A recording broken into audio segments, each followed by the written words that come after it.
제일 힘든 시간이 이 설교 강의하는 겁니다. 왜 저에게 이걸 맡기는지. 전 너무너무 부담스러워요. 감히 누가 설교를 강의할 수 있을까?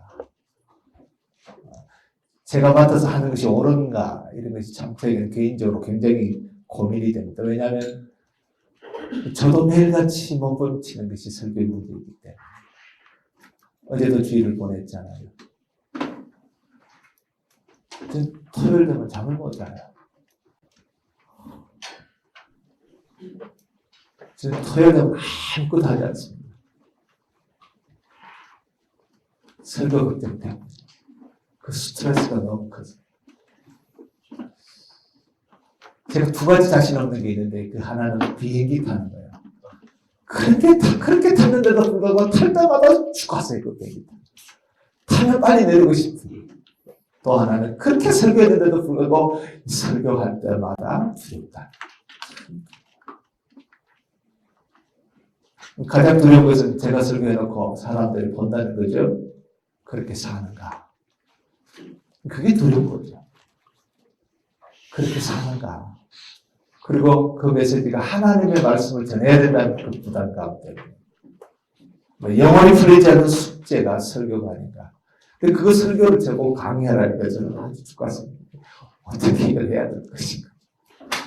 우리 가운데는 뛰어난 설교자도 계실 것이고, 설교에 대해서 참 많이 고민하실 책들 것이 있을 텐데, 제가 하는 이 설교 강의는 전제입니다. 전제는 말씀과 기도는 전제되어 있는 겁니다. 그것까지 자꾸 원론적인 이야기를 하지 않겠습니다. 그 다음에 설교학을 저는 이야기하고 싶은 마음은 없습니다. 설교학에 대한 설교학 이미 신학교 공부하실 때 한 번씩 읽으셨잖아요. 그거는 충분합니다. 문제는 실제적인 이야기들. 그 어떻게 답이 아니라 제가 고민하고 있는 거. 괜찮습니다.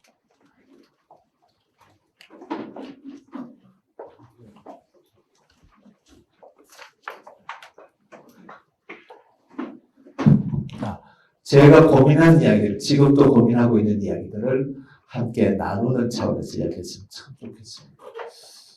혹시 제가 하는 이 이론이 여러분과 다르실 수 있을 겁니다. 그러면 다른 대로 예를 받으시고 여러분 나름대로 하신 분들, 저는 어떤 답이 없다고 생각합니다. 짧은 제 목회 30년의 경험을, 그리고 제가 몸부림쳐본 이야기를 할 테니까 다룰 수 있으면 얼마든지. 그러나 제가 생각하는 이 설교가는 이렇다는 겁니다. 소개 차원에서 할 테니까 그렇게 글러서 들어주시면 참 좋겠다는 생각이 듭니다. 먼저 오전 시간에는 제일 중요한 것이 교회에 있어서, 목회에 있어서 설교가 얼마큼 중요한가를 인식하느냐 안 하느냐가 저는 굉장히 중요하다고 생각합니다. 많은 목회자들 만나서 설교가 중요합니까? 100% 중요하다고 그럽니다. 근데 실제로 그들은 설교에 대해서 그렇게 시간을 투자하지 않는다는 겁니다. 말은 중요하다고 생각하는데 실제로 삶에서는 그렇게 중요하게 생각하지 않는다는 겁니다. 제가 미국에 소위 말하는 성장하고 괜찮은 교회를 1년에 몇 차례씩 가서 탐방을 했습니다. 그리고 담임 목사님들 직접 만났습니다. 제가 질문을 딱 하나 합니다. 당신은 설교를 어떻게 준비합니까? 설교에 당신의 시간, 일주일의 시간 중에 제일 얼마큼 투자합니까? 월요일날 쉬고 나머지 화요일부터 금요일까지. 그래서 설교 준비 시간이고, 토요일 오후부터 설교가 시작되기 때문에 오전에 리허설하고 바로 오후부터 토요일까지 있잖아요. 그게 대부분이다. 그러니까 화요일 오전에 모여서 설교 준비를 시작한답니다. 자기 일주일의 시간표 중에 70% 이상은 오직 주일 낮 예배 한 편을 위해서 쓴다는 거죠. 그들은 실제로 그렇게 하고 있었어요. 근데 저는 한국 교회에서 설교를 중요하다고 생각하지 않는 목사는 한 사람도 못 봤습니다. 그런데 실제로 일주일의 시간에 70% 서신 분들은 모르겠습니다. 제가 못 찾아서 그런지 그렇게 많이 없는 것이 우리의 현실이 아닌가 하는 생각입니다.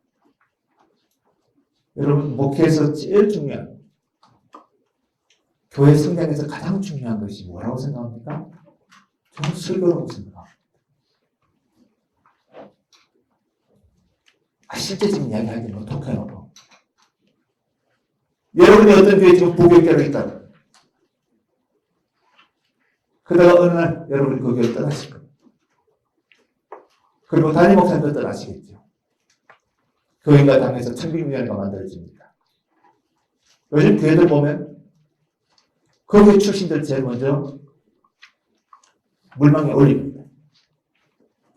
올리면서 첫 번째 장로님들이 하는 이야기가 뭐죠? 합니까? 누가 설교를 제일 잘했는가? 그게 1번입니다, 1번. 그 말은 교회가 성도들이 가장 필요한 리더가 요구하는 게 뭐냐면 말씀이에요, 말씀. 설교라. 이 설교에는 목회자가 목숨을 걸어야 됩니다. 다른 것은 부교육자들이 할 수 있잖아요. 신방 부교육자들이 할 수 있잖아요. 행정 부교육자들이 할 수 있잖아요. 저도 담임 목사 되면 다른 건 몰라도 설교에는 목숨을 걸어야 되는 것이 아니에요. 목숨을 걸려면 내가 내 목회 사역에 있어서 설교의 위치를 어디에 두고 목회하느냐. 정말 여러분 철저하게 설교가 교회 성장과 내 목회 프라이어리티가 되어야 된다는 이 철저한 사상이 없이는 힘들지 않게. 저는 개인적으로 사돈의 8천에 무슨 일이 있어도 토요일 날은 시간을 내지 않습니다. 설교 연습을 해야 되겠다. 어디도 안 가. 토요일 날 노예에서 무슨 짓을 해도 안 갑니다. 토요일 날 안 나가기로 유명합니다. 왜냐하면 설교 연습해야 되니까. 저는 한교에 21년째 목회하는데 이제 한번 해보십시오. 처음에는 목요일쯤 준비해도 준비가 됐는데 어느 날부터 수요일을 준비해야 설교가 되더라고요. 어느 날 보니까 화요일부터 준비하더라고요. 요즘 월요일부터 준비합니다. 방법이 없더라고요. 안 변하는 성경과 안 변하는 교인들 앉혀놓고 변하는 설교를 하려니 이게 몸부림 많지만 설교를 할 수가 없는 거예요. 요즘 빠르면 월요일 오후부터 설교 준비를 시작합니다. 제 아내가 그럽니다. 여보, 제발 월요일만 쉬자. 월요일만 쉬고 화요일부터 해라. 자신이 없어요. 갈수록 자신이 없어요. 참 어려워요. 좀 어려운 이야기죠. 어떤 분은 뭐 잠깐 하면 다 설교가 나온다 그러던데 제일 부러운 사람이죠. 너무 부러워요. 어떻게 어떤 은사를 받으실게 어떤 특별한 은총을 받으실게 잠깐 해서 설교를 탁 올라가서 하시는지 정말 배우고 싶어요. 사실 그분들에게 배워야 돼요, 여러분. 저한테 배우게. 거기 서론부에 제가 교회 성경 4개 요소, 저는 이게 철저히 믿는 사람입니다. 설교, 전도, 세가족 양육, 기도, 사역. 이건 뭐 여기에 목숨 걸면 저는 교회 성경 안 된다면 기적이라고 생각합니다. 대형 교회 된다 안 된다 그런 이야기가 아닙니다. 기본적으로 교회가 성장하지 않는다면 기적입니다. 이 4가지 충실하지 않는 제 경험으로. 저는 개척교회를 해봤거든요. 지하실에 물이 나는 구리시에 한 30평 얻어놓고 개척교회 해봤거든요. 그 개척교회 할 때도 저는 제일 중요한 것이 설교라고 믿었습니다. 성도들이 전도할 때, 우리 목사님 설교 한번 들어봐라. 저거는 치과에 갔습니다. 장로님이, 어떤 교회 장로님이 하시는 치과에. 저희 체를 막 이렇게 치료하시면서 하는 말이, 자기 친구들 거의 다 의사고 서울대 출신들입니다. 자기는 자기 교회 전도 안 한대요. 들을 거 없다는 거예요. 그래서 오늘 교회는 사랑의 교회 보내대요. 자기 친구들 다. 자기는 장로니까 어쩔 수 없이 다니지. 저는 그 소리 듣는 순간 충격을 받았습니다. 우리 교회 중에 이런 거 어떡할까? 너무 충격이에요. 목사님, 내가 누구한테 이 말 하겠어요? 목사님께 제가 이 말 들었지. 저는 충격을 아주 벼락을 맞은 것 같더라고요, 그 순간에. 여러분 교인이 그런다고 생각해 보세요. 7개월 동안 구리시에서 개척을 했습니다. 다행히 저는 돈이 없어서 하나님께서 한 20명도 채 안 된 사람들이 모여서 목회자 없이 자기끼리 예배드리는 그곳에 초청을 받아서 가서 개척을 했습니다. 뭐 아무도 없잖아요. 신방할 데도 없고 10가지밖에 안 되니까 대신방 해봐야 하루 하고 끝나는 거. 갈 데도 없어요. 뭐 하겠어요? 설교 준비해. 설교 준비. 두 가지 있습니다. 설교 준비하고 전도하는 거. 듣고 모여들기 시작하더라고요. 화요일부터 뭐 하겠어요? 전도합니다.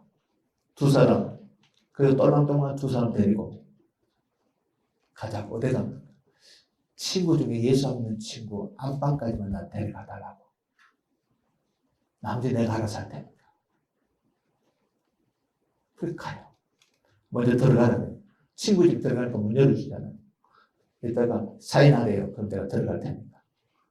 둘이 가르치다. 한 사람에게는 애기 있으면 애기 안고 나가라. 한 사람에게는 전화 코드 뽑아버려라. 그러고 들어가요. 멀때만 사람 들어오니까 놀래요.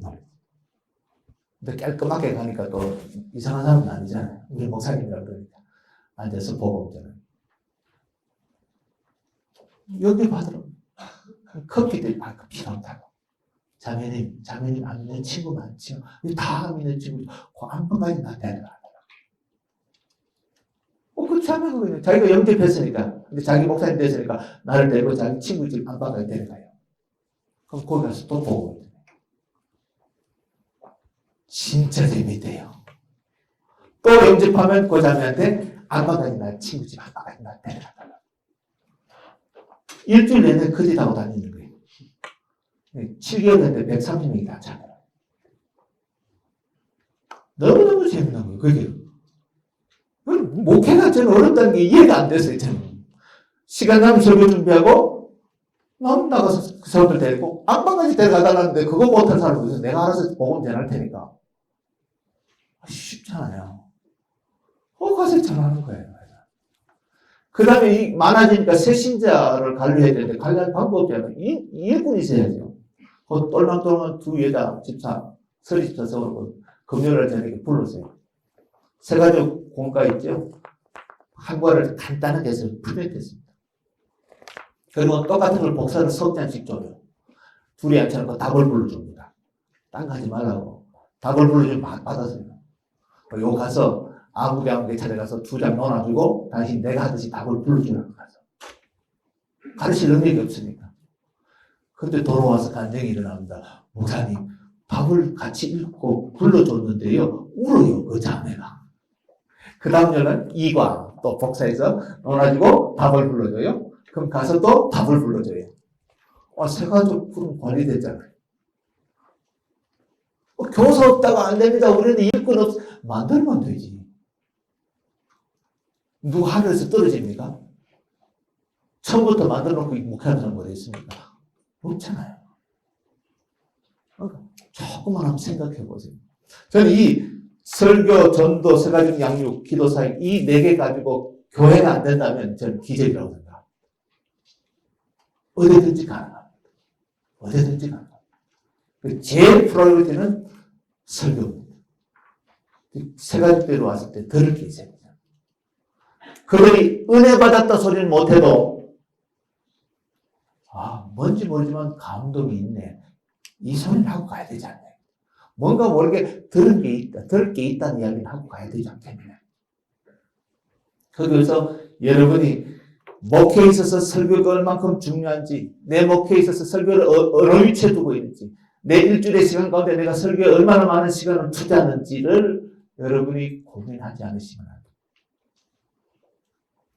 돼요. 머리가 늘 뜨거워야 돼요. 설교 때문에. 지나가다 보는 것이 다 예왕거리를 보여야 됩니다. 중국 신학교 강의하면 설교에 대해서 강의할 때 저는 오후에 되면 실습 시간을 줘요. 그때 제가 돈을 주면서 택시 한 대 4명씩 태웁니다. 30분 동안 돌아라 합니다. 돈을 주면서. 돌아올 때 예화 50개 만들어 오라고 합니다. 50개. 그거 못 만들어 오면 설교 자격이 없다. 설교자 자격이 없다. 택시 타고 시내 계속 돌면서 사람이 사는 모습 보면서 예화를 50개씩 만들어 오라고 숙제해요. 만들어야죠. 예화는 이렇게 삶의 이야기여야죠. 그런 연습들을 계속 해요. 계속 해야 돼요. 안 하면 방법이 없더라고요. 결국 시간을 집중해야 돼요. 거기에 투자해야 돼요. 기업도 선택과 집중의 원리를 가지고 기업을 경영하잖아요. 목회도 선택해야 돼요. 내가 어떤 목회를 할 것인지, 어디다 내가 집중할 것인지, 내 목회의 최고의 중요한 위치는 무엇을 줄 것인지, 그래서 거기에 내가 시간을 얼마나 투자할 것인지 고민하고 끝없이 묵상해야 되죠. 나중에 구체적인 얘기를 하겠습니다만, 그래서 여러분 교회 성경의 이 네 가지 요소, 설교, 전도, 세 가지 양육, 기도, 사역을 한번 깊이 고민해 보십시오. 여기서 가장 중요한 것은 목회자가 해야 될 것은 설교. 요즘 저는 목회하면서 가면 갈수록 선택과 집중의 원리를 더 도입하려고 애를 씁니다. 요즘은 담임 목사가 아니면 안 될 것, 담임 목사가 꼭 해야 될 부분만 하고 나머지 모든 것은 위임하자. 오직 내가 해야 될, 내가 안 하면 안 될 부분만 그것만 붙들자. 요즘 그렇게 가고 있습니다.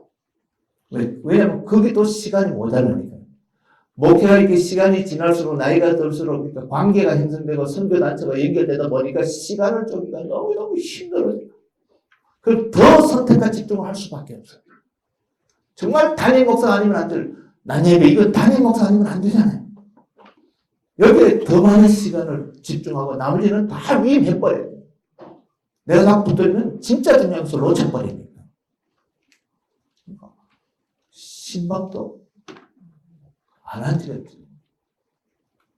한 15년 넘는가 할 수가 없잖아요. 부목사님들 계시니까. 우리 장로님들 집도 모릅니다. 가본 적 있어야 알지. 제가 한번 그런 얘기를 하죠. 부임한 지 10년 되는 날 장로님 집을 한 번도 안 가봤어요. 너무너무 미안해서 대예배 시간에 오늘 제가 부임한 지 10년 되는 날입니다. 제가 이번 주는 꼭 장로님들에게 시방 한번 가보겠습니다. 우리 장로님들 너무 좋아서 출근도 안 하고 기다리더라고요. 그때 가보고 아직도 안 가봤어요. 지금 부임한 새로 임직반 장로님 아예 모르는데 가본 적이 없습니다. 은퇴하기 전에 한번 가라는 거 모르겠습니다. 그거는 부목사님들 가도 되잖아요. 신방이라는 것은 자기 힘으로 올 수 없는 믿음 없는 사람에게 올 수 있도록 격려하는 것이지 잘 나오는 사람한테 가서 내가 뭐 부닥부닥거리 하는 것도 아니고 자기가 와서 열심히 신앙생활 하면 되지. 중요한 것은 정말 내가 해야 될 게 뭔가 말씀과 기도에 집중해야 돼요. 갈수록 목회가 연륜이 더해 갈수록 말씀과 기도에 집중해야 될 것이 아닌가 싶습니다. 그래서 여러분 이 설교의 원리, 전도, 훈련 적어도 우리 교회는 전도 훈련 하나는 갖고 있어야 돼요. 전도해야 되는지 모르는 성도 한 명도 없습니다. 중요한 것은 how, 어떻게. 목사가 그 how를 가르쳐줘야 돼요. 전도하라고 강조하지 마십시오. 다 알아요. 그들은 속으로 부릅니다. how를 가르쳐달라.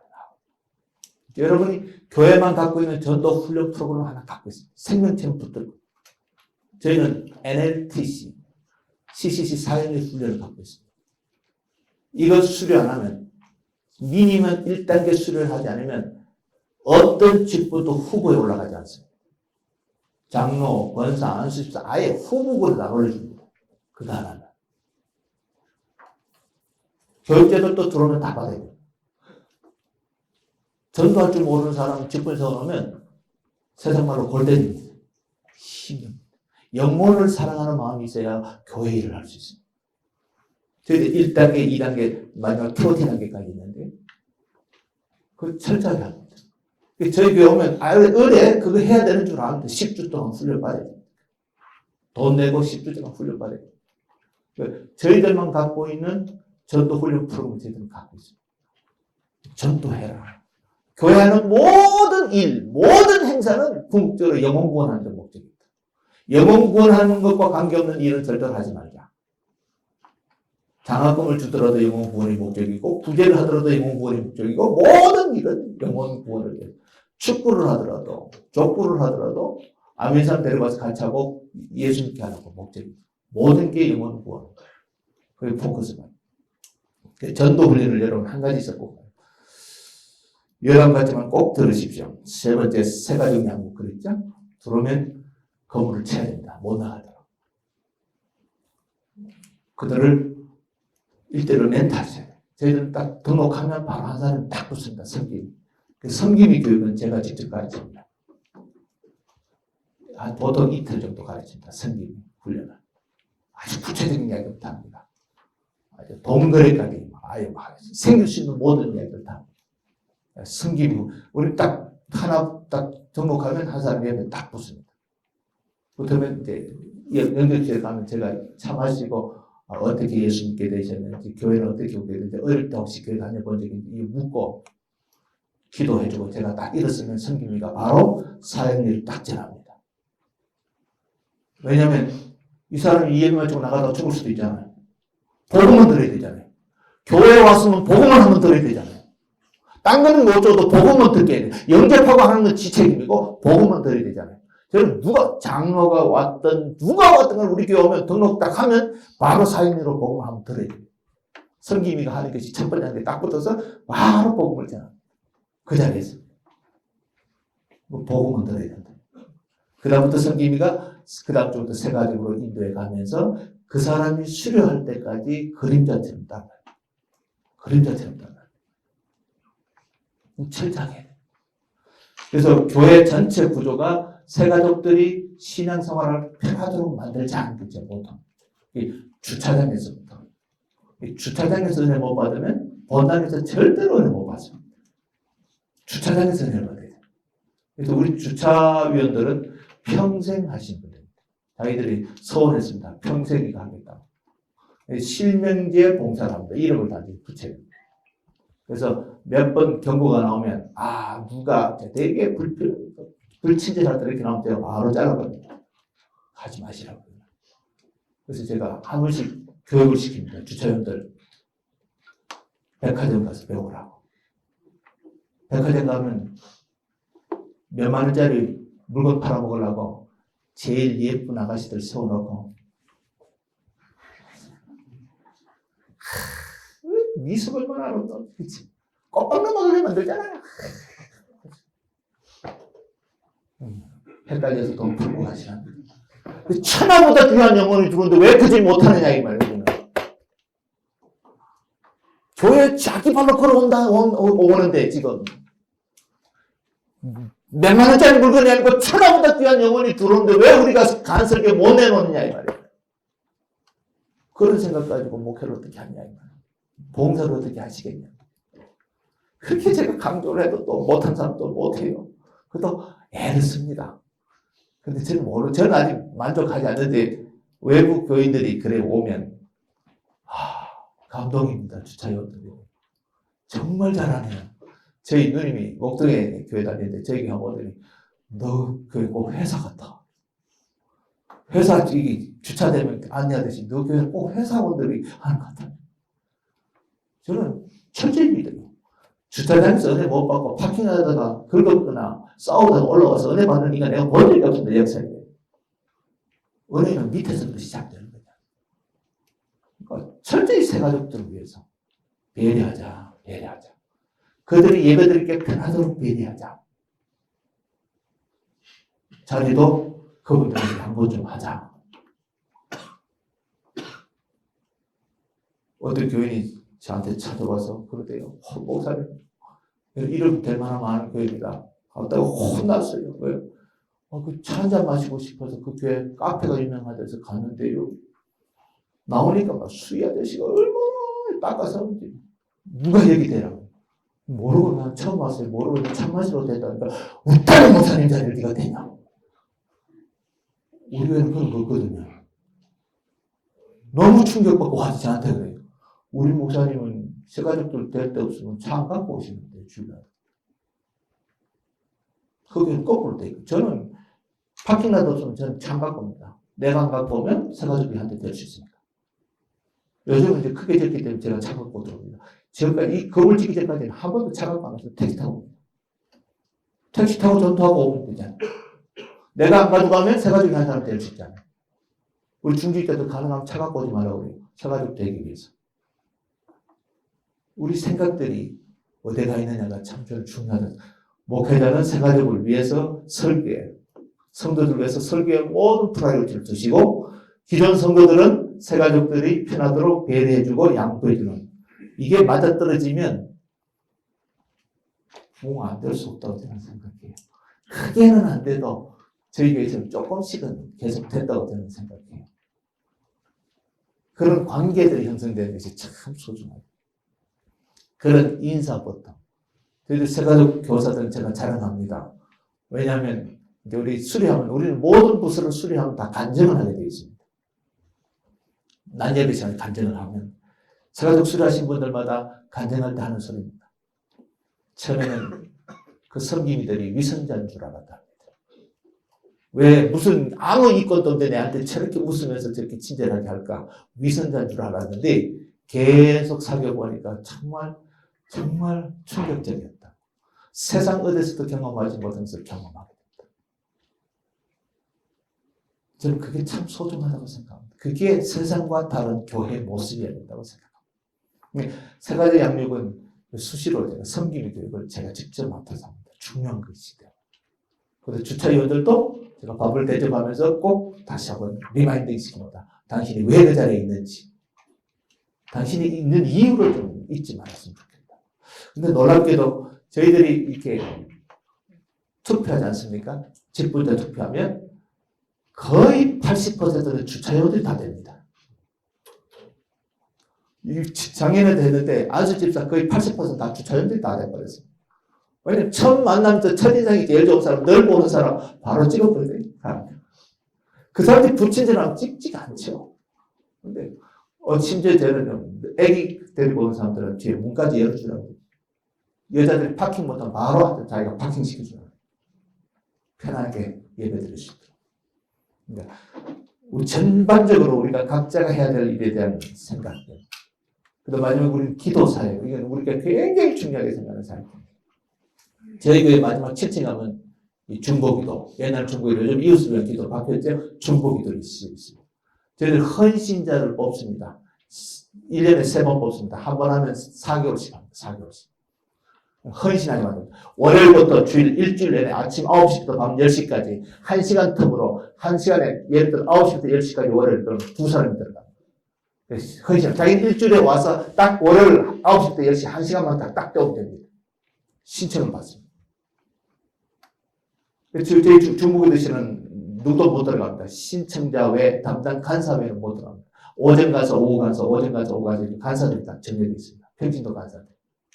그럼 자기가 예를 들어서 월요일 9시 대신에 내가 신청하면 딱 들어가면 2사람이 아멘 방 있고 할렐루야 방이 있습니다. 딱 들어갑니다.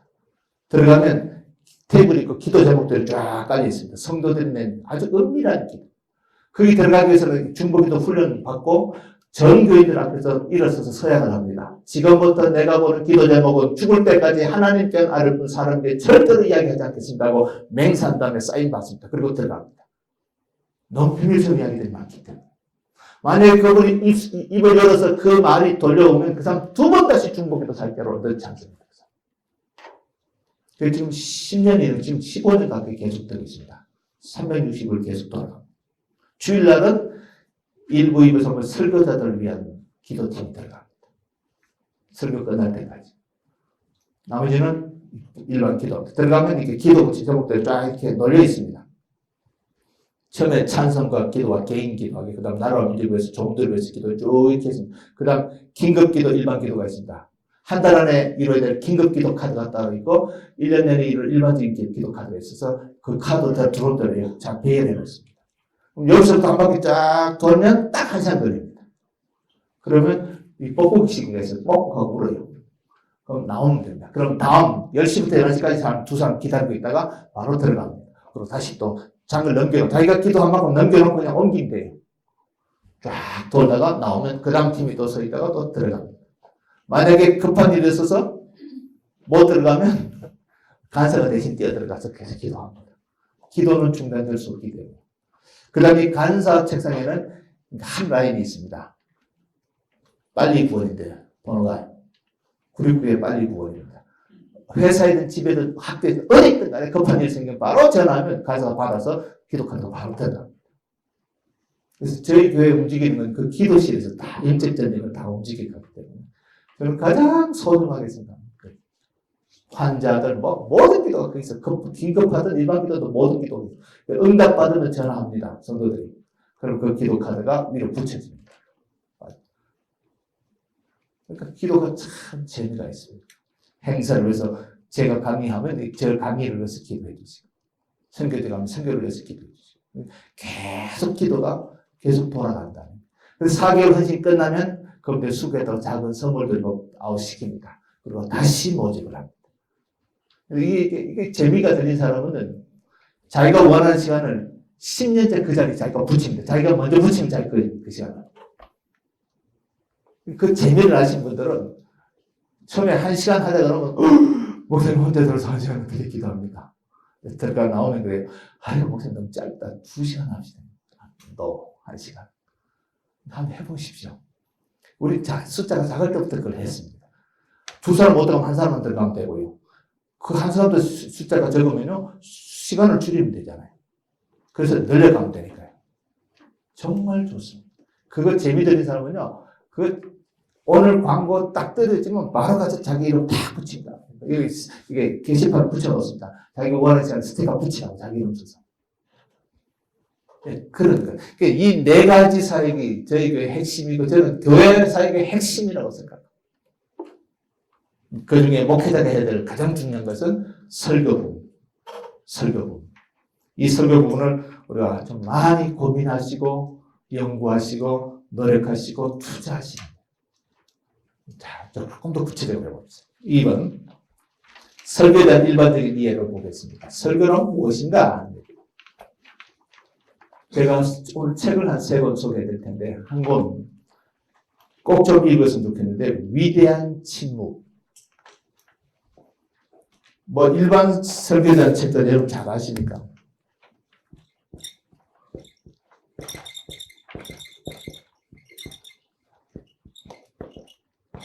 위대한 침묵 51초라는 책이 있어요. 장경수 교수님인데요. 기자죠. 기자 출신인데 이분이 쓴 책인데요. 경기대학교 교수입니다. 장경수. 이분이 제가 최근 읽은 책 중에 좀 인상적인 책입니다. 위대한 침묵 51초란 말이에요. 아리스토텔레스의 그 수사 기법을 가지고 이분은 설교자가 아니니까 유명한 연설자인데 연설을 분석해 놓은 겁니다. 여러분 우리가 잘 알고 있듯이 그 아리스토텔레스의 수사학의 3가지 기법이 있죠. 첫째가 로고스입니다. 로고스. 이것은 이익적인 설득의 지혜죠. 이익적인 설득. 당신이 이것을 하면 당신에게 이런 유익이 있습니다 해서 설득하는 설교입니다. 대표적인 사람이 이 사람 주장하기를 피에로 의장이었던 아라파트가 이 설교를 그렇게 탁월하게 그가 유엔에서 했던 설교를 보여주는데요. 그가 그 피에로를 그 위치에 올릴 때까지 그가 설득력 있는 이 설교를 얼마나 잘했는지를 그 본문 보면 이해가 쉽습니다. 내가 지금 소개해드렸으니까 여러분 좀 보시면 좋겠어요. 이성적으로 접근해서 이것을 하면 당신에게 어떤 유익이 있다는 것을 이익에 대한 설득력을 호소하는 연설입니다. 명설교진 하는데 이걸 로고스 기법이라고 그러죠. 두 번째가 에토스, E-T-H-O-S죠. 에토스 기법이 있습니다. 이건 도덕적인 설득 기법. 그러니까 인간으로서 해야 될 윤리, 도덕, 여기에 호소하는 연설입니다. 대표적인 사람이 마틴 루터 킹 목사였습니다. 이 사람. 인종차별이라는 것이 얼마나 비인간적이며 비도덕적인가를 이야기하면서 I have a dream 있잖아요. 내 꿈이 있습니다. 그 설교를 가지고 이 예를 듭니다. 이 사람. 분석해 놓습니다. 인종의 차별이 있다는 것이 하나님 앞과 세상의 윤리와 도덕 앞에서 이게 얼마나 비인간적이고 비도덕적인지를 호소하는 명설교 중에 하나죠. 이 에토스는 도덕적인 설득 기법이라고 그러는데요. 도덕의 호소하는, 인간의 양심의 호소하는 거죠. 세 번째가 파토스입니다. PATHOS, 파토스. 이건 정서적이고 감정적인 설득 기법입니다. 이 사람은 지금까지 사람의 감정을 움직이는 최고의 명연설가가 있다면 이 장경수 교수는 버락 오바마라고. 오바마만큼 잘하는 사람. 오바마의 그 연설은 그가 분석해놓은 걸 보면 이성적으로 접근을 시작했다가 마지막 가서는 사람의 감정을 울려버린다는 거죠. 그게 오바마의 연설 중에 탑을 쓰니까 그런 이야기합니다. 특히 그게 9.11 테러 10주년 때 51초의 침묵, 그 다음 미국 그 애리조나주에 그 총기 난사 사건 있을 때 그 부모들 앞에서 연설하면서 그 침묵했던 이 양반 설교를 쫙, 연설을 쫙 하다가 한순간 딱 멈춥니다. 그리고 뭔가의 침묵의 시간을 메시지를 던져버립니다. 모든 사람이 거기에 묵상하도록. 그 순간에 마치 찬물 떼듯이 쫙 해지면서 분위기를 쫙 잡아갑니다. 이 부분에 대해서는 오바마가 탁월하다고 이야기합니다. 그러니까 울림과 감동의 수선법이라고. 근데 저는 이 책을 읽으면서 제가 깨달은 것은 설교는 이 세 가지 요소가 다 있어야 된다는 것이죠. 이 세 가지 수사법을 잘 사용할 수만 있다면. 그러니까 하나님의 말씀이란 탁월한 재료를 갖고 있는데 이 탁월한 재료를 가지고 로고스적이고 에토스적이고 파토스적인 요소를 다 가미할 수 있다. 그래서 제일 좋은 설교는 웃다가 울다가 끝나면 돼. 최고예요, 제가 볼 때. 웃다가 울면 끝나요, 이거. 이 세 요소가 다 들어가는 거죠. 웃다가 울다가 끝나면 최고인데 그게 안 되면 웃든지 아니면 울기라도 해야 되는데 이것도 저것도 아니면 좀 심각해요. 이 침묵의 위대한 침묵 51초라는 이 책을 읽으면서 세상에 이게 스피치 전공한 사람이 한 이야기지만은 설교자들이 꼭 읽어야 될 책이 아닌가. 그리고 자기 설교를 여기 한번 대입시켜 볼 필요가 있지 않은가. 내가 지금 어떤 스타일의 설교를 하고 있는지. 많은 경우 머리에 때리고 끝나버리는 설교들이 많잖아요. 논리는 확실한데 감정까지 오지 않는, 감정을 만져주지 않는 이런 부분들 우리가 고민을 참 많이 하는데 저는 이 책을 보면서 야, 이 신학생들이 읽어야 되겠다. 목회자들이 좀 읽었으면 좋겠다. 그래서 아리스토텔레스의 그 수사에 대해서 조금 더 관심을 갖게 됐습니다. 개인적으로.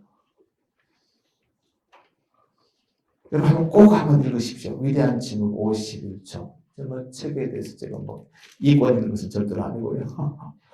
하여튼 제가 최근에 읽은 책 중 가운데 하나가 굉장히 충격적이었습니다. 그 다음에 조심스러운 책을 하나 소개하는데 정말 조심스럽습니다.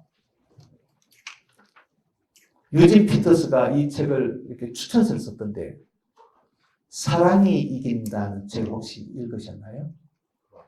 예. 락벨이라는 사람이 썼죠. 마시일 바이블 철치의 개척 설교자죠. 이분을 가르쳐서 시인형 설교자라고 합니다. 시인형 설교자라고 합니다. 근데 그 내용은 저는 100% 추천할 자신이 없습니다. 전제합니다. 그 미국에서도 지금 심각한 문제가 있기 때문에. 그러나 그분이 강조하는 포커스는 딱 하나 있습니다. 지상천국을 너무 외면하고 주어가는 저 천상의 이야기만 너무 하다 보니까 지상에 삶이 없다는 이야기를 강조하다 보니까 이게 문제가 생겼어요. 구원론에 심각한 문제가 생겨버렸는데 그래서 그분이 설교한다 그러면 그분이 뭐 어떤 강의한다 그러면 피켓 들고 이 근본주의자들 와서 막 대화하고 막 난리인데요. 그 내용에 대해서는 나는 여러분에게 이야기하고 싶지 않습니다. 그런데 이분이 풀어가는 설교 스타일에 대해서는 한번 고민해 볼 필요가 있다는 거죠. 왜냐하면 그분은 끝없는 질문을 던지면서 설교를 시작해 갑니다. 예수님 스타일입니다. 너희는 나를 어떻게 생각하느냐? 사람들은 너는 나를 계속 질문하시죠. 성경에 보면 질문들이 굉장히 많이 나옵니다. 그러니까 그 질문들은 단순한 질문이 아니고 사람들이 고민하는 문제를 끝없이 던져서 생각하게 만드는 질문들입니다. 그리고 그 질문의 결론을 끌어가면서 자기 설교의 목적을 달성해가는 사람이 이 렛벨의 탁월한 모습.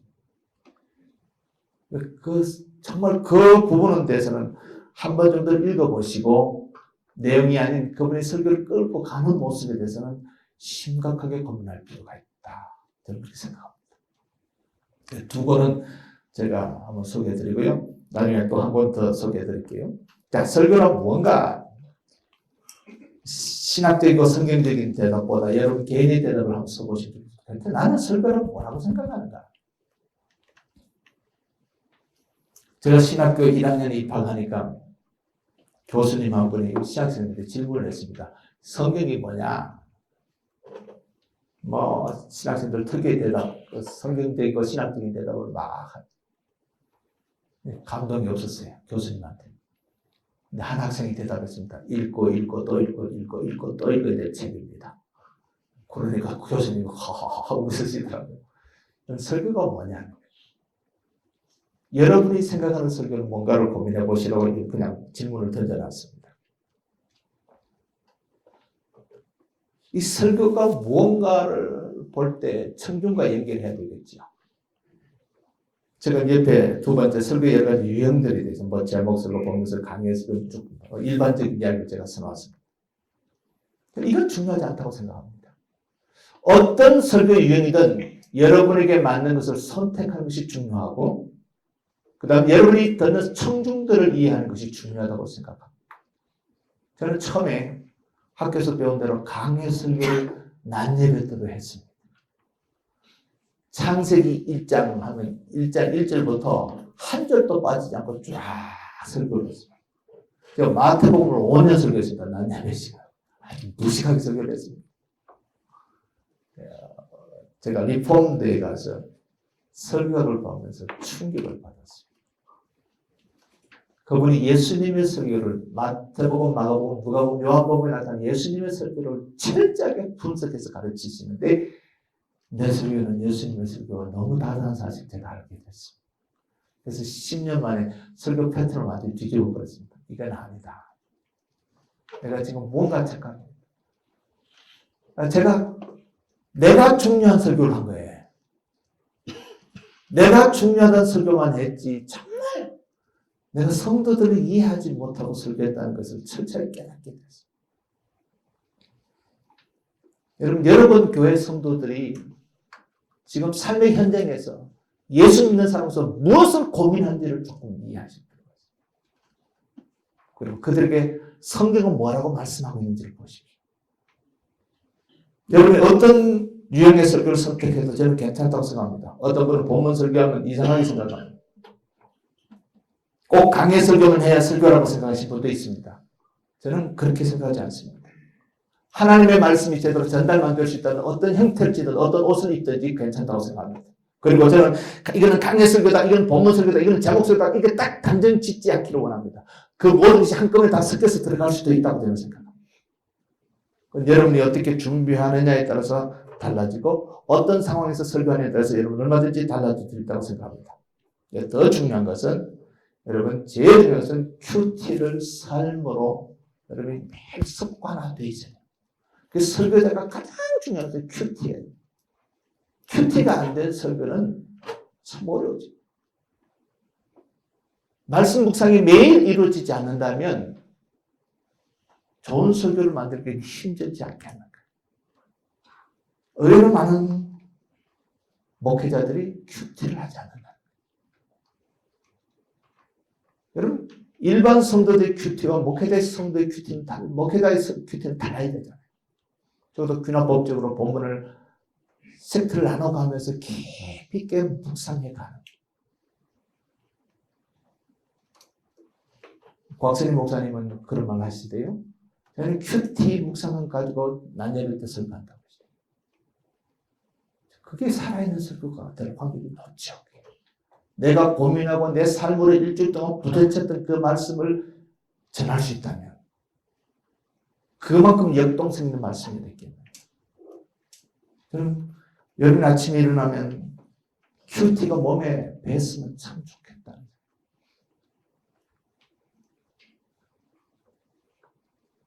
말씀 묵상이 내 몸에 배해.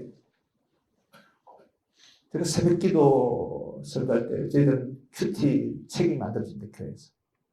그걸 가지고 누가 올라가든지 그걸 합니다. 특별 설교도 저는 그 큐티 본문 가지고 합니다. 그 큐티 본문 가지고 이제 새벽에 해야 되기 때문에 밤에 합니다. 묵상을.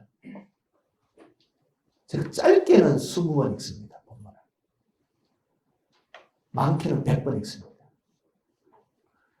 100번을 본문을 읽으면 이 글자가 움직입니다. 리턴 워드가 아니고 움직입니다. 글자가. 100번을 묵상하면. 100번을 묵상하면 올라가면 원고가 필요가 없습니다. 묵상된 이야기 나오면 거의 원고가 없습니다. 새벽에 원고를 제가 들어본 적이 없습니다. 100번을 읽으면 원고가 필요 없어집니다.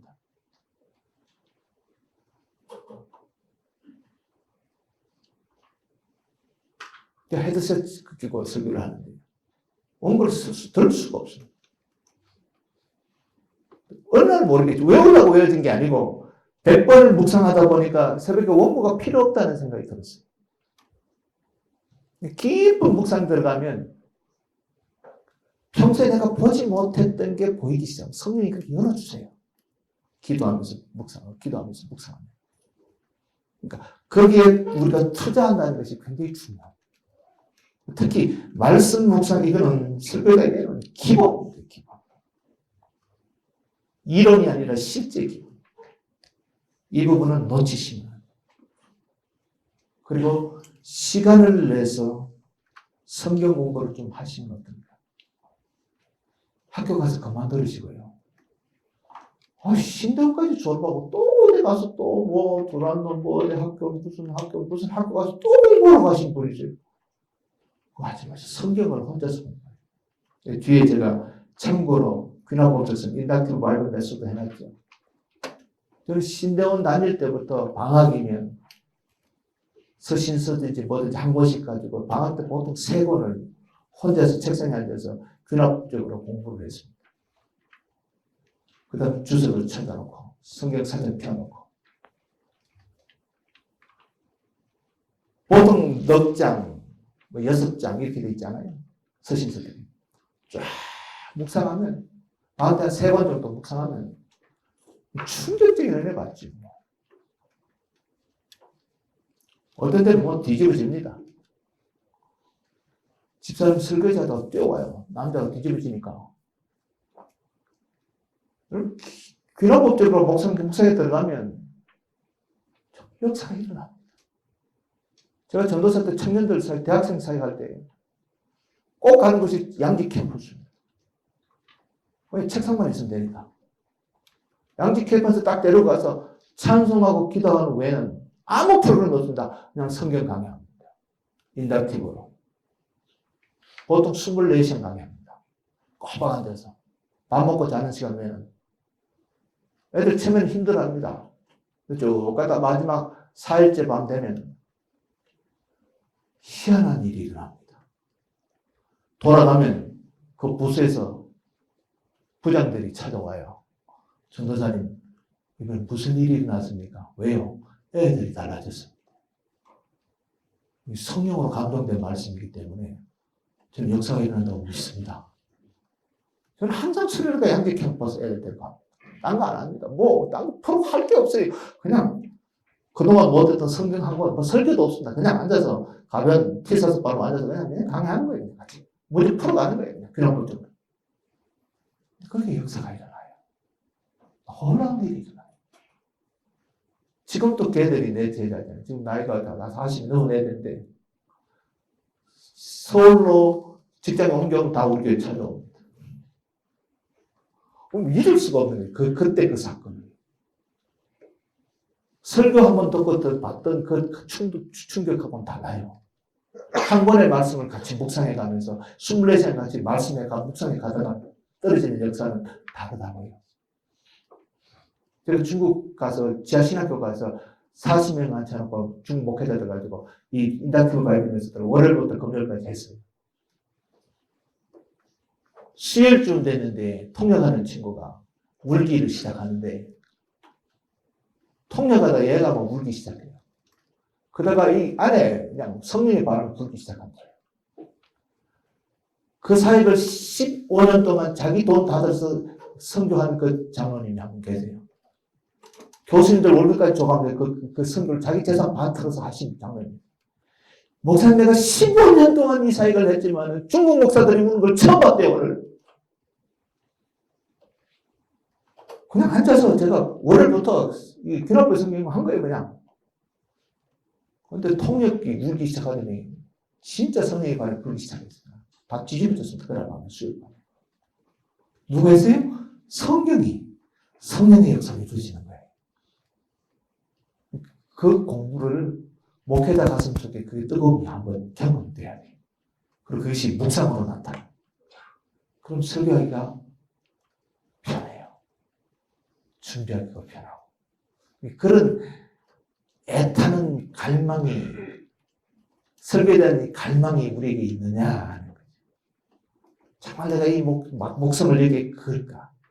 내가 하나님을 부름받고 내가 이 설교에 목숨을 걸면 제가 아는 정말 소위 괜찮은 목회자들, 제가 미국 가서 탐방해서 본 목회자들은 하나같이 설교에 목숨을 걸어요. 화요일 오전 되면 설교를 시작하고. 근데 그분들은 교회에서 그런지 팀이 있더만, 팀이. 그러니까 4명의 팀과 함께 설교를 구상하더라고요. 목회자들, 담임 목사가 자기가 하고 싶은 그 시리즈 설교를 이렇게 이야기하면, 여기 성경을 전문적으로 신학적으로 다루는 목사가 부목사가 하나 있고요. 그 다음에 음악 담당하는 목사가 있고, 찬양 담당하는 목사가 참석하고요. 그 다음 무대, 조명 인테리어를 담당하는 목사가 하나 있고요.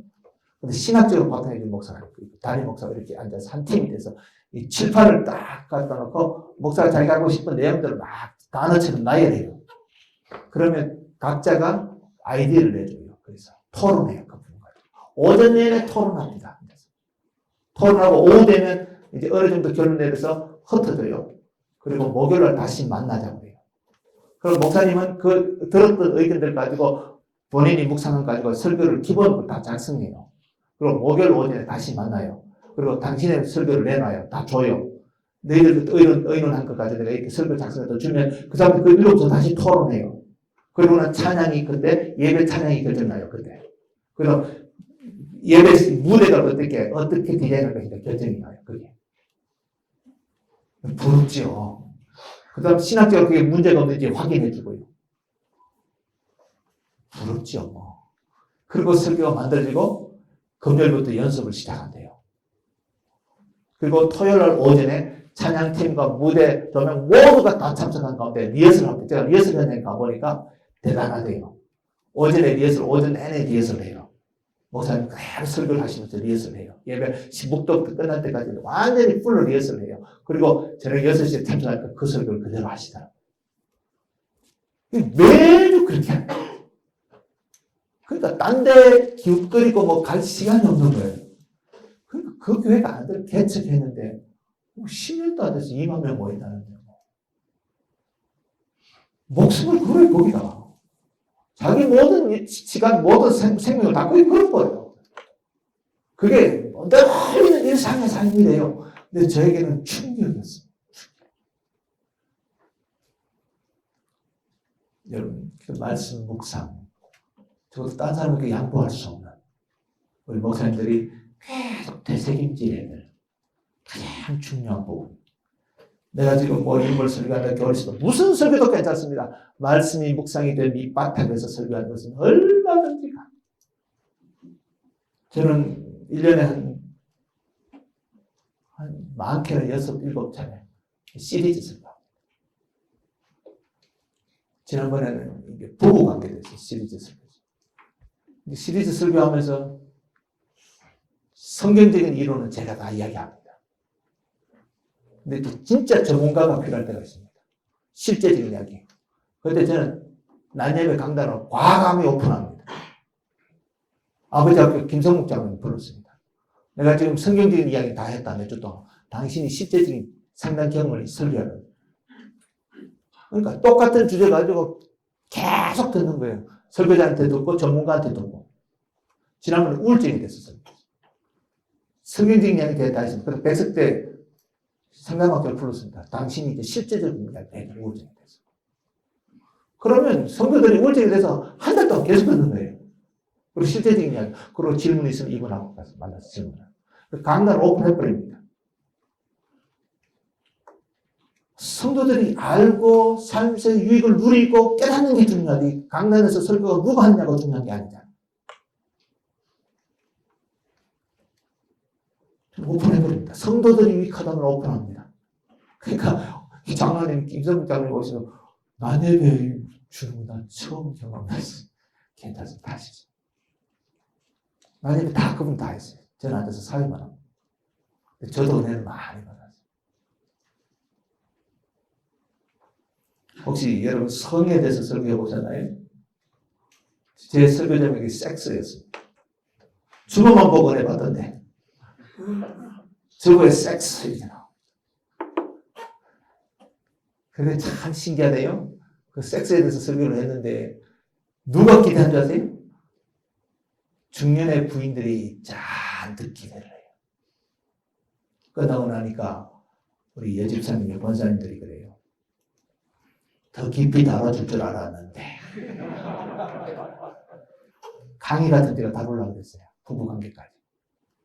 설교 시간에 참아 못하겠더라고요. 그 이야기 들으면서 제가 깨달은 것이 성적인 트러블이 많다는 사실을 알게 됐어요.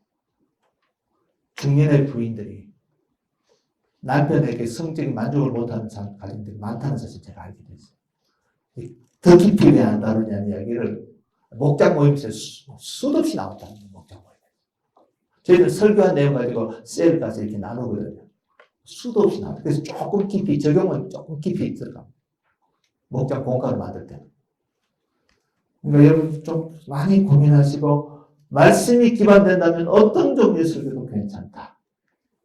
인물 하실 때 수시로 바꿔 하는 게 저는 훨씬 덜 진보하다고 생각합니다. 요즘은 강의를 하는데 창세기 강의를 합니다. 근데 옛날 강의하고 다르게 합니다. 중요한 부분만 뛰어가면서 강의를 합니다. 요즘은. 다 절대로 안 한다. 그 세신자들 못 듣습니다. 중요한 부분, 핵심 부분만 골라다가 지금 강의하는데 한 달만 지금 7장까지 왔습니다. 중요한 부분을 지금 넘겨요. 짚거든요. 그것도 또 신선하게 교회들이 반응을 해요. 그러니까 여러분 강의를 하든 어떻게 하든 여러분이 하는 스타일 하시되 중요한 것은 그 말씀, 그 본문 자체가 충분히 묵상되어지고 여러분들이 고민하시고 전 제일 좋은 묵상은 반복해서 읽는 것이야. 정독하는 것이야. 본문을 깨끗이 정독하시고 그리고 최소한 영어 성경을 펴놓으시고 영어 성경도 같이 읽으십시오. 원문까지 못 들어가도 영어 성경 읽으셔야 돼요. 그 반복해서 읽으시면 그 속에서 하나님께서 새로운 눈을 열어주신다. 그 부분이 굉장히 중요하다고 해서 할 수 있다면 1인칭 모노 드라마 형식의 설교도 굉장히 좋다고 생각합니다. 저에게 설교를 가르친 프랑크 목사님은 1인칭 모노 드라마 형식의 설교를 난 그렇게 탁월하게 하신 분은 처음 봤어요. 정말 잘해요. 지난주 금요일날 저희 윤복희 권사님 모셨어요. 새가족 초청해서 금요일날 밤에 복음을요, 사형리를 1인 뮤지컬 형식으로 바꿔서 하는데, 야, 프로는 프로돼요. 야, 정말 잘. 저걸 내가 설교자면 어떻게 할까 고민했어요. 자기 이야기하듯이 그냥 이야기해요. 이렇게 복음을 자기가 만난 예수를 이야기를 해요. 그냥 이야기하면서 그걸 또 노래로 바꿔서 노래했다가 또 이야기했다가 노래했다가 이야기하면서 예수님의 순환 과정과 마지막 그 모든 과정을 십자가까지 그냥 다 나가는 거예요. 그냥 30분 동안 혼자서. 이야, 저거 듣고 예수 안 믿는 사람 있겠나 싶죠. 야, 자기는 이 가수라는 목소리를 가지고 노래를 가지고 복음을 그렇게 모노드라마 형식으로 만들었습니다. 설교자는 스피치를 가지고 언어를 가지고 말씀을 가지고 얼마든지 저게 가능하겠다는 생각을 제가 봤습니다. 여러분 한번 시도해 보십시오. 자, 세 번째. 이제 설교 실제로 좀 들어가 봅시다. 얼마 남았는데 조금 하고 싶시다. 1절, 1번, 시대를 이해하라. 설교자는 비전을 제시하잖아요. 설교는 비전입니다. 마틴 루터 설교가 그렇게 유명했다고 그러죠. 마틴 루터 설교가 내가 5가지 요소가 중에 하나가 비전을 제시한다. 루터의 설교는 항상 비전이 제시됐다는 거죠. 그 시대, 아무나 한 시대에 루터의 설교를 듣고 있으면 주님 안에서 이 비전이 제시됐다는 거죠. 그리고 루터의 설교는 확신이 있었다. 아주 확신이 있었다. 우리가 지금 시대를 이해하지 못하면 교회가 자꾸 시대에 비판의 대상이 되고 있습니다. 여러분 21세기 들어와서 화두가 뭡니까? 변화란 거예요. 변화잖아요. 그러다가 2008년도에 들어와서 중국에서 포럼을 하면서 SK 최태원 회장이 기조연설하면서 한마디 덧붙였습니다. 2000년대는 변화가 시작이었다면 이제는 플러스 속도가 있어야 된다. 속도가. 변해도 이제 속도가 붙지 않으면 그 변화는 이미 의미가 없다는 거예요. 속도를 얘기하잖아요. 여러분 지금 세상에는 심각하게 빠르게 움직이고 있잖아요. 엘빈 토폴러가 쓴 부의 미래를 읽고 제가 충격을 받았는데 그게 2장쯤 가면 그런 말을 하죠. 마치 하이웨이를 달리는 자동차에 비해 기업은 100마일로 지금 달려가고 있다. 세상에서 가장 빠른 변화는 기업이 가고 있다. 100마일로 지금 달리고 있다. 두 번째가 90마일로 달리는 단체가 있는데 시민단체, NGO들이 지금 90마일로 달리고 있다. 셋째가 60마일로 달리는 단체가 있는데 가정이 돼. 붕괴 속도가 그렇게 빠르다는 게 가정이지. 어마어마한 붕괴되고 있다는 거죠. 여러분 이 시대의 흐름을 왜 읽어야 되냐면 청중을 무시한 설교를 하지 않기 위해서 시대를 읽어야 된다는 거예요, 지금. 그래서 칼 바르타가 그랬잖아요. 한 손에는 바이블이고 한 손에는 뉴스페이퍼를 가져야 된다는 거 아니에요. 목회자들이 지금 시대를 읽지 못합니다. 여러분, 적어도 우리나라 유명한 월간 잡지들은 구독해서 읽으셔야 돼요. 지금 시대가 정치판이 어디로 가는지 우리가 정치에 개입하자는 얘기가 아니라 시대를 읽어야 되잖아요. 적어도 베스트셀러는 읽으셔야 돼요. 설교자가 성도들에게 베스트셀러를 소개할 정도는 돼야죠. 우리 목사님 딴소리 하고 있다고. 지금 성도들이 무슨 책을 읽고 있는지 나도 그 책을 읽어야 성도들의 관심을 알 거 아니에요. 책을 안 읽잖아요. 저희 교회에는 서점이 있습니다. 서점에서 늘 하는 이야기는 목사님 책 한 권만씩 설교시간 흔들어 달래요. 그럼 그 주일날 줄 서니까 저보고 목사님 소개만 하지 마시고 그냥 책 한 권만 들고 들을 테니까 한번 흔들어. 내가 한번 흔들었더니 한참 줄 섰네요. 설교 때마다 새 책이 나오니까요. 예화로 나오니까. 시대를 읽어야 됩니다. 지금 시대가 어디로 가고 있는지. 가정이 엄청난 속도로 지금 붕괴되고 있잖아요. 나중에 조금 더 설명드리겠습니다. 60마일로 지금 달리고 있습니다. 노동조합이 30마일로, 정부 관료들이 25마일, 학교는 10마일로 키고 다닙니다. 더 늦어서 5마일, UN 국제기구들. 그래서 뭐 개혁바람 막 일어나잖아요. 그보다 더 늦은 집단이 있습니다. 3마일로 정치 집단. 그보다 더 늦은 게 있습니다. 1마일로 법 규제. 그렇죠. 우리 헌법이 안 바뀌잖아요. 부끄럽게도 우리 한쪽에 있는 예배 모임. 그 언제 봅니까? 그 예배 모임대로 예배 안 되면 안 된다고 그러는데 예배 모임을 보셨나요? 옆에 사람하고 이야기해도 안 됩니다. 예배 모임대로. 예배 드린 교회가 한 교회도 없는데 그걸 아직도 못 바꿨어요. 바꾸라고 해서 저보고 위원대라 해서 바꿨어요. 몇 사람이 모여서 예배를 하나로 만들지 말고 폼을 3개로 해서 선택하도록 교회마다. 낮예배 폼을 3개 만들고 저녁예배 폼을 3개 만들고 수요예배 폼을 3개 만들고 청년들 예배를 해서 이 폼을 만들었습니다. 그래서 어느 폼이든 그 교회 맞도록 선택하도록. 여러분 예배가 있잖아요. 제사는 구약의 재산 하나님께 직접 성막까지 모든 다 디자인하시고 제사, 제물까지, 예물까지, 제사장 옷까지 모든 것을 완벽하게 만들어 주셨어요. 그 방법과 조금만 틀리도 그냥 죽어요. 잘못 예배드린다. 받질 않아요, 하나님이. 근데 신약에 오면 그게 없잖아요. 신령과 진리로 예배할지 그 외에는 없잖아요. 틀을 자유를 주셨다고 그리스도 안에서. 근데 우리 지금 모범이라는 틀 만들어놓고 거기에 안 하면 주보 검사한다고. 전 총회장님께서 각 교회 주보 갖고 오라고. 초등학생들도 아니고 어떻게 방송 나왔다. 저는 환장하겠어요. 그런 이야기 들으면 환장하겠어요. 성경이 없는 걸 자꾸 만들어요. 이 규제가 안 바뀌는 거예요. 그게 지금 언제적 법인지 아직도 못 봐요. 그래서 유엔에서 저희들이 만들었어요. 홈을 만들어서 줬더니 이 검사하는 감독들이 계세요.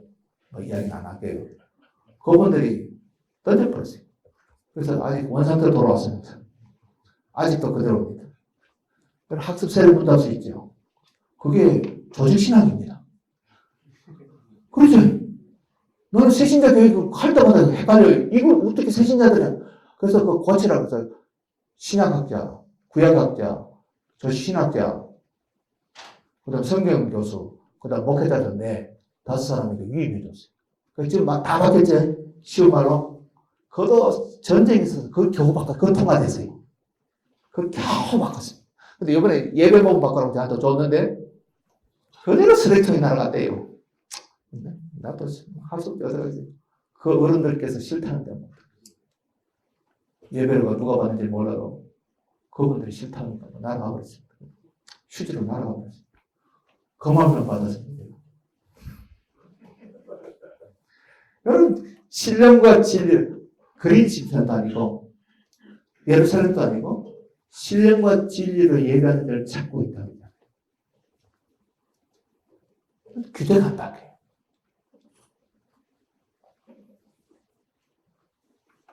여러분, 근데 교회는 어느 정도로 바뀔 거 있어요?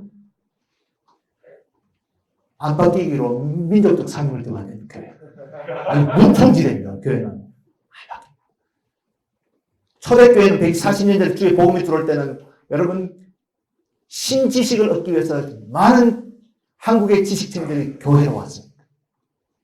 그리고 선교사들 세운 학교로 왔습니다. 서양 학문을 배우기 위해서. 교회가 빛이 됐습니다. 세상에 비전을 제시했습니다.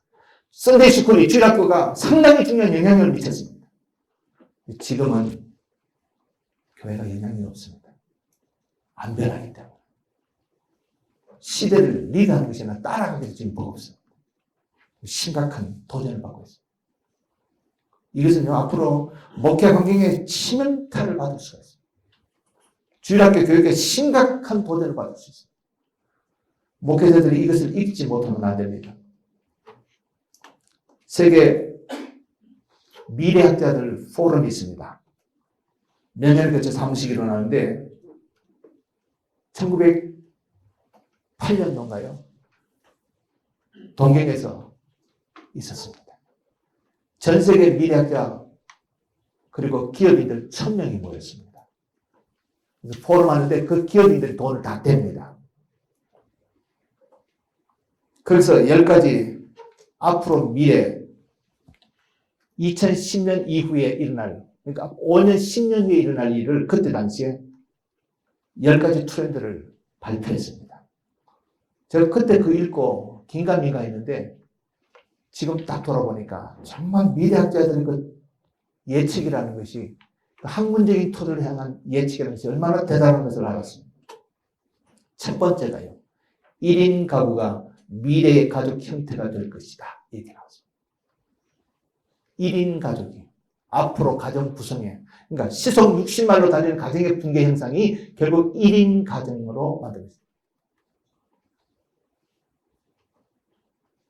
그게 너무 충격적이었습니다, 제게는. 지금 한국 사회가 35%가 1인 가정이라는 걸 아시죠?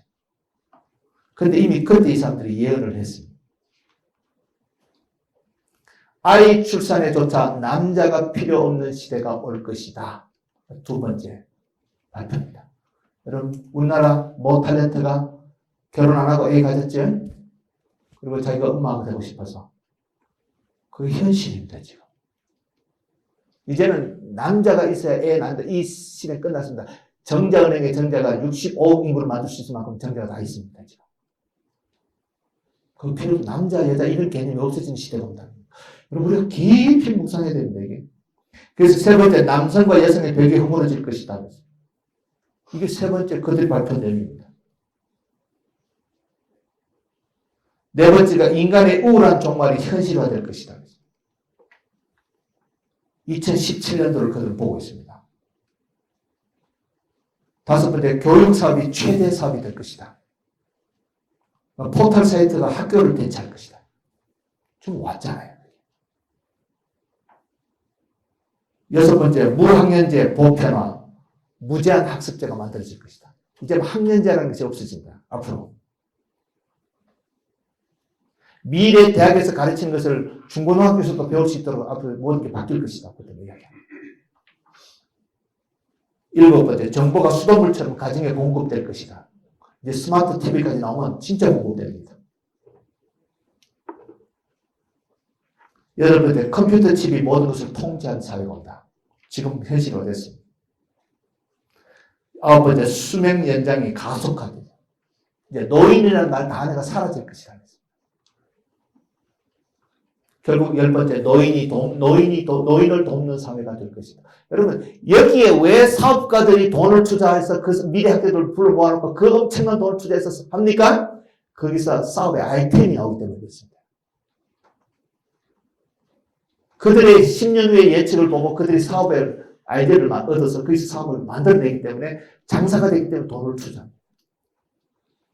복음주의 신학자들 모이는 발표 토요일을 모인다고 와서 개회 설교해달라고 해서 갔습니다. 가니까 신학자들만 또 앉아있어요. 제가 이 이야기를 했습니다. 미래학자 포럼에는 사업가들이 와서 돈을 떼고 거기서 그들의 삶의 현장에서 사업의 현장에서 얻을 수 있는 아이템을 얻어가는데 목회자, 이 신학자들이 모여서 포럼하는 이 자리에 목회자들이 줄을 서서 와서 교회에서 돈을 내고 포럼을 해야 되지 않느냐. 그래서 여기서 설교 방향과 목회 방향과 목회 철학을 배워야 되지 않느냐. 근데 왜 당신네끼리 앉아서 탁상 공부만 하고 있냐. 교회 유익이 없는 신학을 왜 하시냐. 목회 유익이 없는 신학을 왜 하셔야 되냐고, 여기서. 토요일날 이 바쁜 시간에 목회자들 오겠느냐고. 당신을 위해서 포럼하냐고. 목회자를 위해서 포럼하고. 총장님 딸 되 계신데 한마디 했더니 나중에 고민하겠습니다. 그렇잖아요. 신학이 교회를 살려야 되잖아요. 신학이 목회를 살려야 되는 거 아닙니까? 목회와 신학이 분리되어 있고 신학교와 교회 현장이 분리되어 있으면 어떻게 하자는 겁니까? 지금 시대는 지금 어마어마하게 빨리 가는데 내 설교는 지금 어디에 머물고 있는가 보십시오. 시대는 그 속에서 지금 성도들의 삶을 매일같이 갈등하면서 살다가 돌아오시잖아요. 우리 노인 아카데미, 실버 아카데미 하면서 개원하면서 우리 어르신들 70세 넘은 어르신한테 제가 부탁했습니다. 여러분은 참 축복받은 삶. 22세기도 사셨고 21세기도 사십니다. 얼마나 놀라운 축복입니다. 그런데 21세기, 여러분 청춘은 20세기 다 보냈습니다. 우리 장년들한테 하면 늘 하는 소리입니다. 20세기 다 보냈습니다. 21세기 지금 덤으로 삽니다. 근데 지금 우리 젊은이들 때문에 21세기 삽니다. 우리는 20세기에서 21세기로 이민 왔습니다. 이민 왔으면 내가 미국에 이민 갔으면 영어 배우고 이민법 배우게 살아. 근데 당신들은 지금 21세기 이민 와놓고 21세기 사람 보고 20세기처럼 살아라고 강조하니까 이 교회가 망하지 않느냐.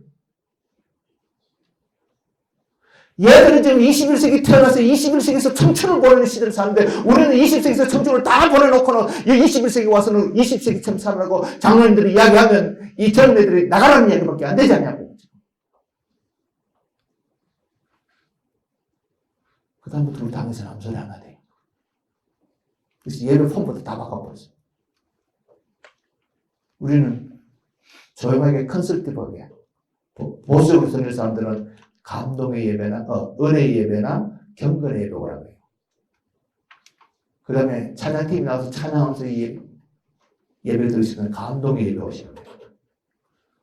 그 다음에 그것도 모자라서 막 벌쩍벌쩍 뛰는 사람, 일어서서 찬양하는 사람은 역동의 예배 오는 거예요. 우리 1부, 2부, 3부가 없습니다. 경건의 예배, 은혜의 예배, 감동의 예배, 역동의 예배입니다. 자기 기재를 받고 와서 예배 드리라고.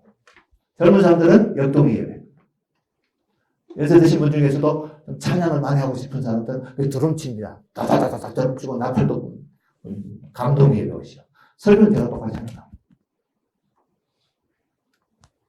그렇게 했더니 어떤 딴 교회에서 오신 분이 여기가 합동체 맞습니까?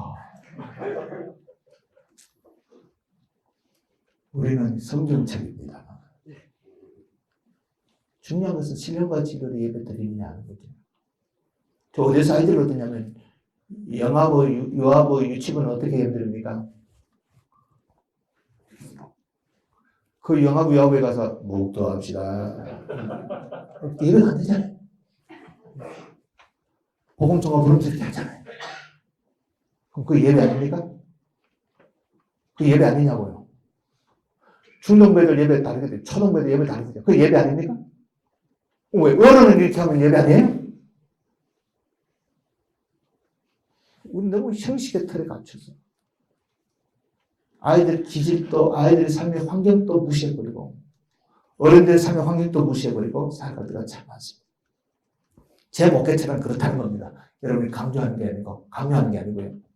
저는 이 시대를 읽어보면 정말 이 시대가 어떤 시대구나. 목회자가 정말 눈을 떠야 되구나. 이들에게 비전을 제시하려면 내가 지금 어떤 쪽으로 가야 되는지, 내가 어떤 설교를 해야 되는지를 읽을 수 있어야 되잖아요. 그러니까 교회 와서 설교 시간 앉아있으면 우리 목사님 직장 다녀봤나? 우리 목사님 사업을 해봤나? 눈 탁. 자기네 할 줄 그리스도인으로서 사업 현장에서 그리스도인으로서 직장인으로서 그렇게 고민하고 왔는데 완전히 동떨어진 세계가 교회 안에서 펼쳐지니까 눈 탁. 이거 따로 삶 따로죠. 뭐. 오늘 예배가 오늘 들은 메시지가 직장 현장에서 적용이 안 되니까 뭔가 없는 거죠. 옛날 이야기로 들리는 이 사람들한테. 저는 진리가 바뀐다는 이야기는 아닙니다. 어떤 환경에도 어떤 시대에도 진리는 진리입니다. 그러나 진리를 전달하는, 진리를 담는 것은 시대에 따라 얼마든지 바뀌어야 된다고 생각합니다. 할 수 있다면 교회가 앞장서는 것이 좋다고 생각합니다. 설교로 다 안 되면 교육으로도 얼마든지 할 수 있다고 생각합니다. 지금 사회가 너무 심각하잖아요. 여러분, 그리스도인들 가운데 우울증이 지금 얼마나 심각한지 아십니까? 믿음 없다 소리 할까봐 드러내지 않아서 그렇지. 여러분, 자살이 그리스도 안에서 얼마나 많이 일어나고 있는지 아십니까? 그 자살의 근원에 우울증이 있다는 것을 아십니까? 믿음 없다 소리 할까봐 숨기고 교회에서 올 때는 아닌 척하고 집에 돌아가면 절망하고 있는 사람들이 얼마나 많은지. 우리 조금만 눈을 뜨고 왜 그들이 이 시대 환경 속에서 그렇게 절망할 수밖에 없는지, 그들이 절망하기 전에 우리가 무엇을 도와야 될 것인지, 어떻게 메시지를 전해야 될 것인지 시대를 읽을 힘이 있어야 되지 않겠는가. 제 개인적인 생각은 그렇습니다.